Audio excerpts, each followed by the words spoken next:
Olá, paz do Senhor Jesus, seja muito bem-vindo. Você está no canal do Hangar 6, o Instituto Cristão de Educação e Cuidado. Aqui nós procuramos promover a palavra de Deus, o acesso ao conhecimento da verdade das Escrituras e vivê-lo de uma forma mais prática, mais aplicável ao nosso dia a dia. Esse é o nosso trabalho.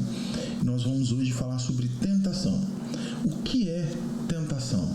Como nós podemos lidar com ela? E vamos trabalhar esse tema a partir do livro de Neemias, um livro que trata de vários assuntos, inclusive um livro que eu recomendo muito que se estude, principalmente a liderança cristã. Então, o que é a tentação? A tentação, a partir do que nós podemos entender nas Escrituras, é o desvio de um propósito, é o desvio ou comprometimento da verdade por uma conveniência, é suprir uma necessidade, um prazer, de um modo que Deus não é glorificado. Nós podemos pensar ainda como o ceder a pressões para agradar a nós mesmos, a pessoas, ou para evitar conflitos. A tentação nós podemos pensar como buscar aceitação, a segurança ou o poder fora dos padrões, princípios e da vontade de Deus. A Bíblia não trata a tentação como algo inofensivo.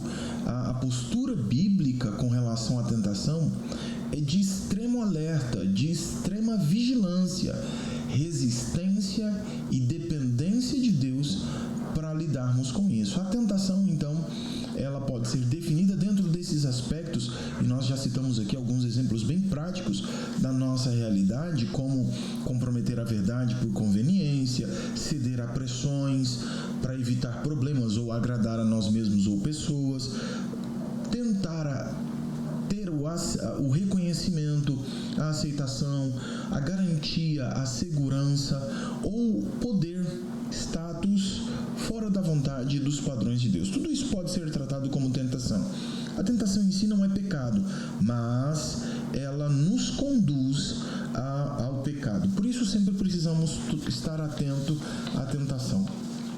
E como Neemias enfrentou a tentação, eu quero citar o capítulo 6, que é um capítulo que eu gosto muito, e os seus 13 versos que nós temos ali, porque trata muito sobre integridade, sobre a posição de um líder que passa por desafios. E nós precisamos olhar aqui que Neemias, ele está reconstruindo os muros de Jerusalém, e ele enfrentou aqui, nesse grande desafio, várias formas de tentação que buscavam desviá-lo do foco, intimidá-lo para que ele desistisse daquele projeto que ele se propôs a responder diante de uma necessidade e comprometer a sua integridade moral e espiritual. Então, esses são os três pontos onde as tentações tentaram, de alguma forma, vencer Neemias, desviá-lo do propósito, do foco, intimidá-lo para que ele ficasse desanimado e desistisse, comprometer então a sua integridade moral ou espiritual.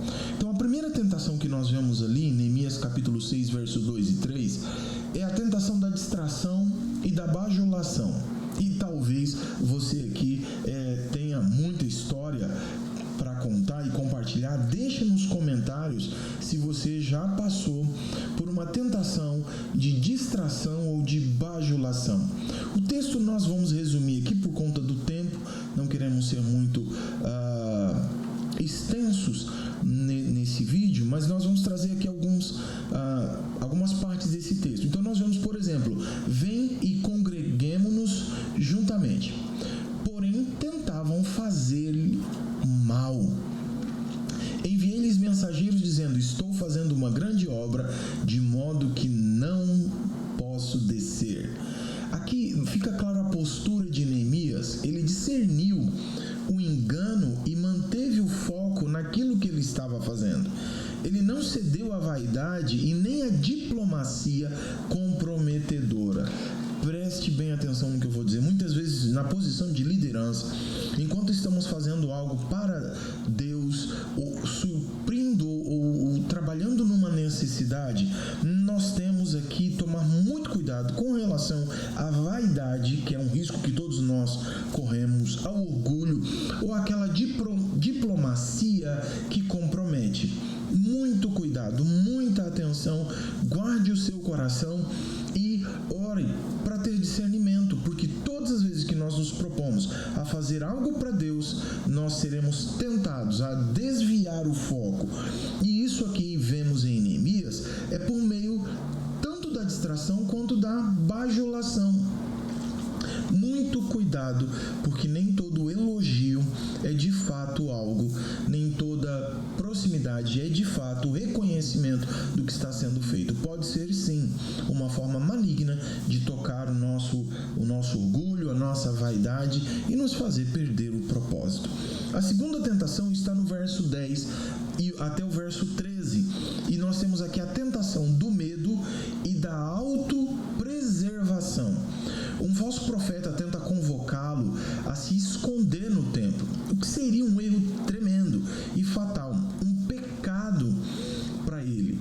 Então, qual que é a postura que Neemias tem diante dessa tentação do medo ou da autopreservação?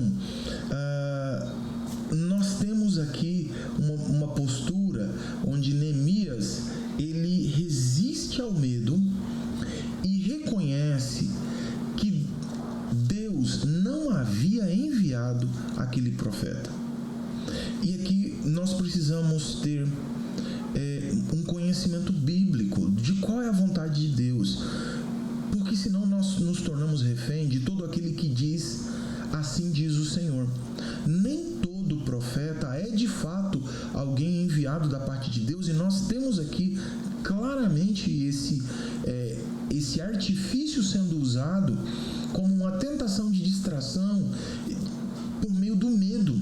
Vamos causar medo e nessa autopreservação, autoproteção, Neemias poderia ter cedido, mas ele conhecia Deus, ele sabia qual era a vontade de Deus, ele tinha no seu coração a clareza, o discernimento daquela origem, quem era aquele camarada. É uma tentação, uma tentativa de causar medo. E Neemias resiste o medo e não perde o foco. Eu vou manter-me na convicção da vontade de Deus para esse tempo, para a minha vida e para aquilo que eu estou fazendo. A terceira tentação nós temos aqui no verso, no capítulo 13, verso 4 e 9, nós temos a tentação da permissividade. E aqui, Eliasibe, que é um sacerdote, ele permitiu que Tobias, um inimigo do povo de Deus, morasse em uma das salas do templo. Neemias, ao saber isso, expulsou Tobias e purificou o lugar. E aqui, o que fica claro para mim e para você, que nós não podemos ser complacentes, nós não podemos ser tolerantes com o erro, mesmo vindo de líderes religiosos. Ele agiu com firmeza e zelo santo. Nós precisamos, nesse instante, pensar aqui a tentação do transigir, do negociar princípios, valores, aquilo que é uma verdade bíblica, mesmo quando nós vemos uma liderança fazendo isso. Nós precisamos de um posicionamento. Neemias não aceitou aquela proposta. Então nós temos aqui 3 lições práticas da postura de Neemias perante a tentação. A primeira tentação é a tentação da distração, da bajulação. Ele manteve o foco, discerniu a intenção oculta ali. Ele não negociou a sua missão por conveniência. Não negociou a sua missão porque era conveniente. Eu vou me silenciar, eu vou ficar quieto, eu vou parar, eu vou deixar de cumprir aquilo que fui chamado para fazer porque é conveniente. Nós corremos um grande risco de ceder por conta dessas tentativas. A segunda lição prática que nós vemos aqui em Neemias, quando ele apresenta a tentação do medo e da autopreservação, ele se recusou a se esconder ou se exaltar. Ele não tomou decisões baseadas no medo. E aqui, meus irmãos, é algo muito perigoso. Diante do dia mau, diante da incerteza, diante do medo que podemos ter, diante do cenário político, por exemplo, econômico, que a nossa nação está passando, de toda essa questão e tensão, Israel, Irã, agora Estados Unidos, taxações, toda essa instabilidade política e econômica, nós podemos tomar decisões motivadas no erro, no medo, melhor dizendo, perdão. E nós não podemos tomar nenhuma decisão quando estamos com medo, porque a chance de errarmos é muito grande. Apresente seu medo ao Senhor, esteja convicto, não retroceda, não tome decisões precipitadas diante de uma ameaça aparente ou mesmo iminente. A terceira tentação de Neemias tem a ver com essa permissividade, com a passividade diante de um erro claro. Neemias poderia ter ficado quieto. Afinal de contas, são líderes. Ele é um copeiro do rei que está prestando um serviço, um benefício para a nação, e ele não tolera a corrupção no templo. Ele agiu com firmeza, limpando e restaurando. Isso fala de forma muito prática para mim e para você sobre como é o nosso posicionamento diante do pecado. Se nós o confrontamos com a verdade e com a coragem necessária para mantermos um propósito de firmados em Deus, fazer parte da restauração daquilo que Deus deseja fazer na nossa vida, na nossa família, no ministério, na sociedade. Então, nós vemos aqui a integridade de Neemias em ação. Ele nos ensina, por meio dessa postura bíblica diante das três tentações, um envolvimento claro de discernimento espiritual. Nem toda oportunidade é de Deus, ela vem da parte de Deus. Nós vemos aqui muito claro, diante da postura de Neemias, diante da tentação, uma firmeza de propósito. Eu não vou interromper a obra de Deus por pressões externas ou mesmo internas. Eu não posso ceder, porque eu tenho um propósito, eu tenho um chamado. Quarta percepção que nós temos aqui, nessa postura de Neemias diante da tentação, é um zelo pela santidade. Diante de líderes, Neemias escolheu honrar a Deus. Diante de homens, Neemias decidiu fidelidade e santidade ao Senhor. Quarta observação é coragem para agir corretamente.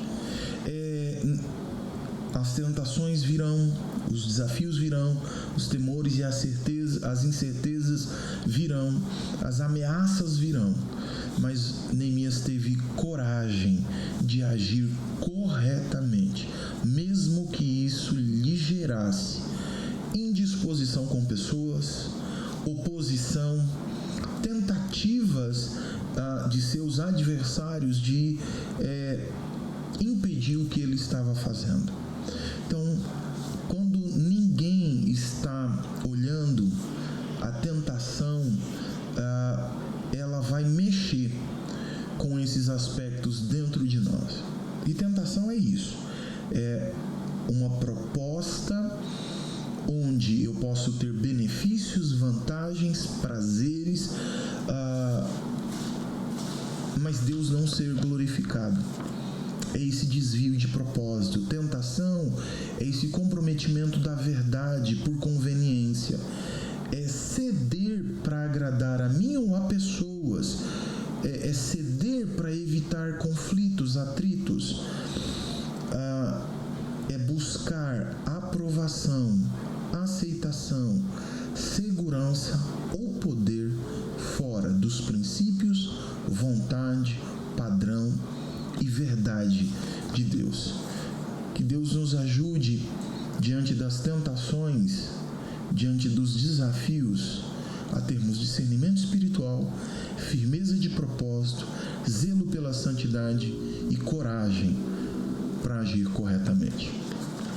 Se esse estudo, se esse breve pensamento e reflexão te ajudou, compartilha, deixe seu comentário e envie para pessoas que talvez você considere que essas reflexões podem ajudar.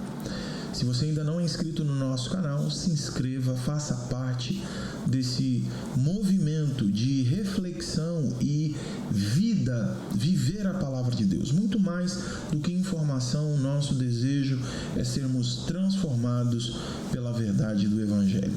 Um grande abraço, Deus te abençoe e fique na paz do Senhor.